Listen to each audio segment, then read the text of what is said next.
What if the thinnest iPhone ever made wasn't just about looks, but about rewriting how we think a smartphone should feel in the hand? That's the question Apple is about to answer with the iPhone 17 Air.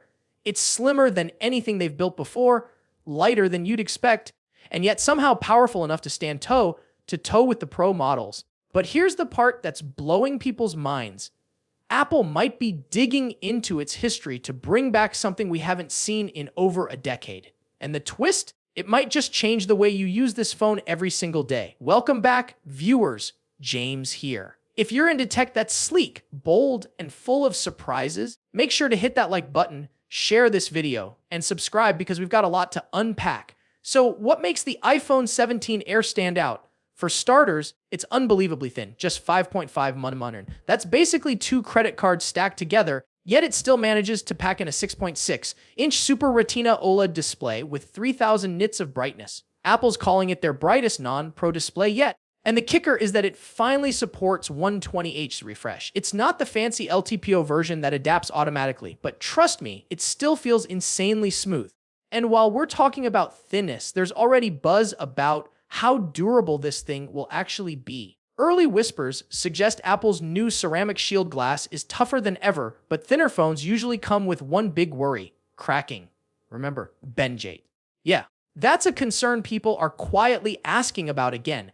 And here's where the nostalgia comes in. Leaks hint that Apple might reintroduce the bumper case, last seen with the iPhone 4 way back in 2010. Back then, it was a fix for signal issues, but this time it could be about something different: protection without bulk. Because let's be honest, putting a chunky case on a phone this thin would almost defeat the purpose of buying it in the first place. A modern bumper case could give just enough protection while letting Apple show off that razor-thin design.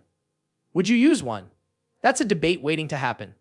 Now, design aside, Apple's clearly made some bold choices with the Air. On the back, you only get a single 48MP main camera, no ultra-wide, no telephoto, just one lens. In a world where mid-range Android phones pack 3 or 4 cameras, that might sound like a deal breaker. But Apple's banking on computational photography and AI smarts inside iOS 26 to make this single shooter feel way more capable than it looks.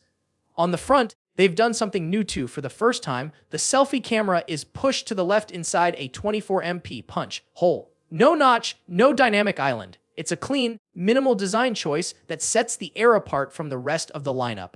Under the hood, the Air runs on the A19 chip, not the Pro version. But don't underestimate it. This thing still powers all of Apple's AI features, handles 120Hz gaming, and keeps iOS 26 running buttery smooth. And even though it's not the Pro-level chip, it still has support for Wheat Wi-Fi 7, Bluetooth 5.3 MagSafe, and Apple's new C1 modem for stronger 5G performance. Basically, the essentials are all there.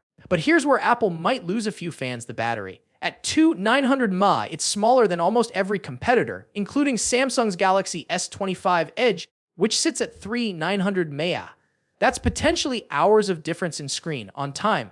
Apple's betting that software optimization will balance things out, but whether it actually lasts through a heavy day of use, that's the cliffhanger everyone's waiting to test in real life.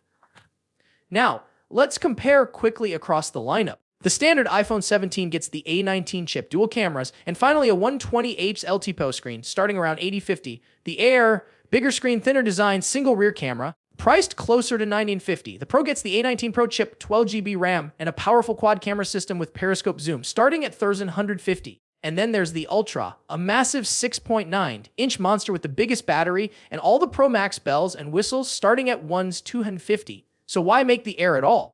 Apple wants to give people the Pro feel without the Pro weight, and honestly, that strategy might work. Some people don't care about extra cameras, they just want a premium phone that feels feather light in their pocket.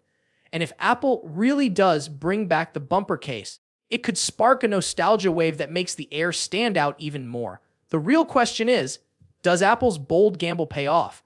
Will people love the world's slimmest iPhone, or will the small battery and missing cameras turn it into a love-hate device?